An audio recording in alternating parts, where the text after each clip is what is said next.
असुर गुना के नेता तप किया महान, भगवान विष्णु बोले भक्त मांग लो वरदान। तो हाथ जोड़ करके बोला भक्त गुना के, हाथ जोड़ करके बोला भक्त गुना के, दर्शन के बाद कोई इच्छा रही ना उसे। तांबे की मिली काया हरि का दर्श मिल गया, तांबे की मिली काया हरि का दर्श मिल गया, हरि के पदार बिंद का स्पर्श मिल गया, हरि के पदार बिंद का स्पर्श मिल गया।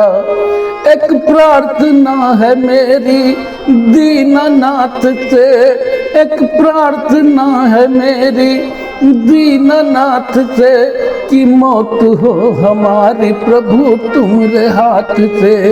अरे मौत हो हमारी प्रभु तुम्हारे हाथ से। तो तन काट दिया हरि ने अपना, सर काट दिया हरि ने अपना, चक्र छोड़ कर मरते समय वो बोला हरि से हाथ जोड़ कर, कि ना बदन बुरा ना जीवन बुरा, ना शरण बुरा ना मरण बुरा, अपने तन की ठाकुर जी, ठाकुर जी, ठाकुर जी। मैं करता यही सिफारिश मरते मरते नाथ आपसे, अंतिम यही गुजारिश। ठाकुर जी मेरे मरने के बाद, ठाकुर जी मेरे मरने के बाद बस इतनी दया दिखा देना, इतनी दया दिखा देना मेरे ठाकुर जी मेरे मरने के बाद, ठाकुर जी मेरे मरने के बाद। भगवान श्री हरि का असुर गुना केस बहुत बड़ा भक्त था। भगवान श्री हरि ने कहा, भगवान विष्णु ने कहा, गुनाकेश तुमने भारी तप की है, मैं तुम पर अति प्रसन्न हूँ, तुम मुझसे वरदान मांग लो। तो गुनाकेश हाथ जोड़ करके कहने लगा, प्रभु आपका दर्शन मिल गया, आपके चरणों में जगह मिल गया प्रभु, और मुझे क्या चाहिए। और प्रभु सबों का तो हार मांस का शरीर आपने दिया, किंतु मुझे तांबे का शरीर प्राप्त हुआ, इसके अलावा मुझे और कुछ नहीं चाहिए प्रभु, कुछ नहीं चाहिए। अगर आप मुझे कुछ देना ही चाहते हैं तो प्रभु मेरी एक विनती है कि मेरी जो मौत हो वो आपके हाथों से हो प्रभु। ऐसा वरदान आज तक किसी ने नहीं मांगा था जैसा भक्त गुनाकेश ने मांगा। भगवान श्री हरि विस्मित हो गए, और जब ऐसा ही वरदान भक्त ने मांगा तो भगवान श्री हरि ने अपना चक्र छोड़ दिया, उनके सर को धड़ से अलग कर दिया, और मरते समय गुनाकेश कहने लगा, प्रभु मेरा जो तांबे का शरीर है इसका आप बर्तन बना के इसमें आप हमेशा भोग लगाते रहना प्रभु, यही मेरी अंतिम इच्छा है प्रभु, मेरी अंतिम इच्छा है। तो कहने लगा भक्त गुनाकेश, ठाकुर जी मेरे मरने के बाद, ठाकुर जी मेरे मरने के बाद बस इतनी दया दिखा देना मेरे तन से बने जो बर्तन, मेरे तन से बने जो बर्तन, उसमें भोग लगा लेना मेरे ठाकुर जी मेरे मरने के बाद, ठाकुर जी मेरे मरने के बाद, ठाकुर जी मेरे मरने के बाद बस इतनी दया दिखा देना मेरे ठाकुर जी मेरे मरने के बाद, ठाकुर जी मेरे मरने के बाद।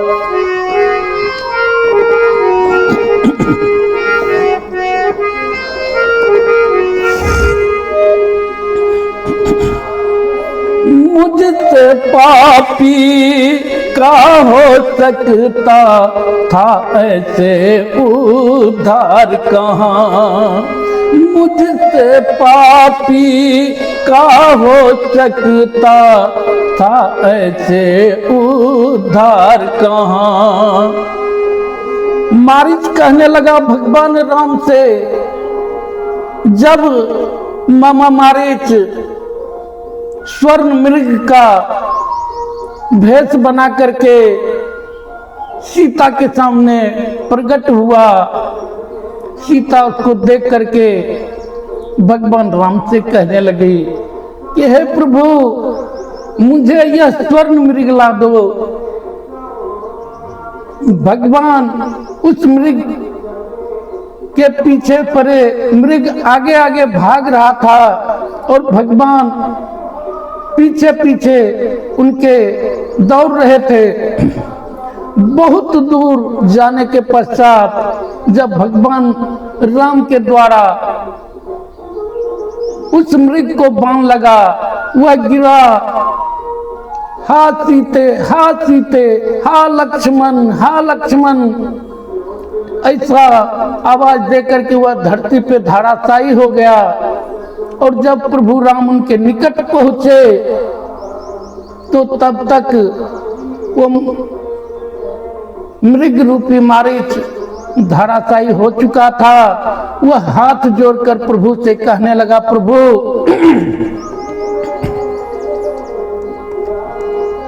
मुझसे पापी का हो सकता था ऐसे उद्धार कहाँ। हे प्रभु उधर अगर मैं रावण के बात को नहीं मानता तो रावण मुझे मार देता, और इधर मैंने सोचा कि उस दुष्ट पापी के हाथों से मरने से तो अच्छा है कि भगवान के हाथों से मारा जाऊं। तो भगवान ने कहा चलो अंत समय में तुम्हारे मुखारबिंद से जो मेरा नाम निकला तो तुम मुझसे कुछ वरदान मांग लो। तो मारीच स्वर्ण मृग रूपी मारीच कहने लगा, प्रभु मुझसे पापी का हो सकता था ऐसे उद्धार कहाँ। अरे मांग मांगना चाहूं लेकिन ये मुझको अधिकार कहाँ। हे प्रभु ये मुझे वरदान मांगने का अधिकार कहाँ है, क्योंकि मैंने तो आपके साथ छल कपट किया है प्रभु। अरे मांग मांगना चाहूं लेकिन ये मुझको अधिकार कहाँ, ये मुझको अधिकार कहाँ। ठाकुर जी मेरे मरने के बाद, हे प्रभु अगर आप देना ही कुछ चाहते हैं तो मुझे ऐसा वरदान दें प्रभु। मारीच कहने लगा, अरे ठाकुर जी मेरे मरने के बाद, ठाकुर जी मेरे मरने के बाद बस इतनी दया दिखा देना, इतनी दया दिखा देना मेरे तन से मेरे खाल खींच कर, तन से मेरे खाल खींच कर आसन अपना बना लेना। ठाकुर जी मेरे मरने के बाद, ठाकुर जी मेरे मरने के बाद बस इतनी दया दिखा देना, मेरे तन से मेरे खाल खींच कर, तन के मेरे खाल खींच कर आसन अपना बना लेना, मेरे ठाकुर जी मेरे मरने के बाद, ठाकुर जी मेरे मरने के बाद।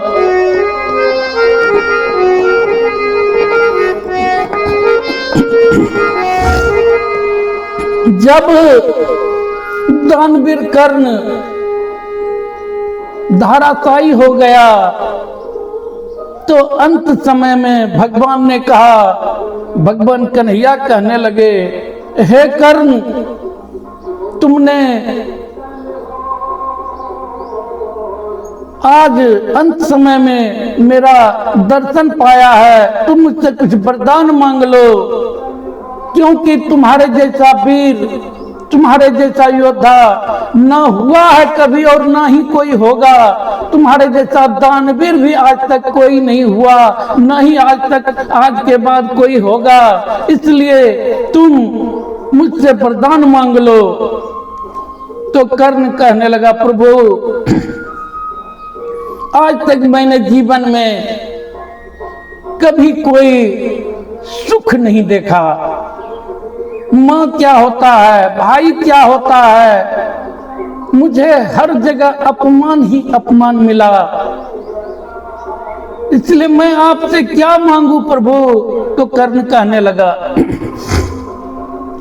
खेद नहीं मरने का मुझको, अरे खेद नहीं मरने का मुझको, पर जीने में उत्साह नहीं, जीने में उत्साह नहीं, अरे खेद नहीं मरने का मुझको, पर जीने का उत्साह नहीं, और अंत समय दर्शन कर हरि की शेष रही कोई चाह नहीं, शेष रही कोई चाह नहीं।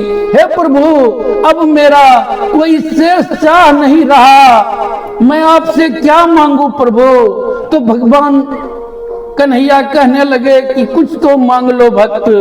तो कर्ण कहने लगा, सुनिए प्रभु सुनिए, अरे ठाकुर जी मेरे मरने के बाद, अरे ठाकुर जी मेरे मरने के बाद बस इतनी दया दिखा देना, मेरे ठाकुर जी मेरे मरने के बाद, ठाकुर जी मेरे मरने के बाद इतनी दया दिखा देना, मेरे जहाँ पे कोई नहीं जला हो। हे प्रभु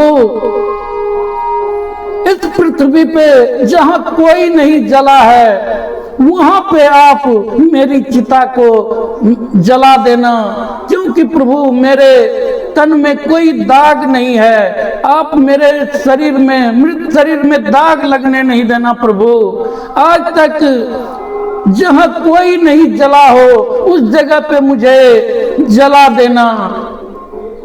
ऐसा वरदान आज तक किसी ने नहीं मांगा था जैसा कर्ण ने मांगा। अब तो भगवान भी विस्मित हो गए, भगवान भी संकट में पड़ गए कि ऐसा कोई स्थान तो बचा नहीं जहां पे मैं कर्ण की चिता को जलाऊं।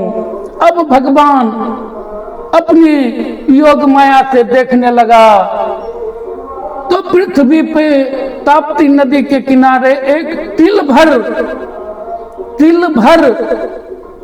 जमीन उनको सिर्फ बचा मिला, जहां पे आज तक कोई नहीं जला था।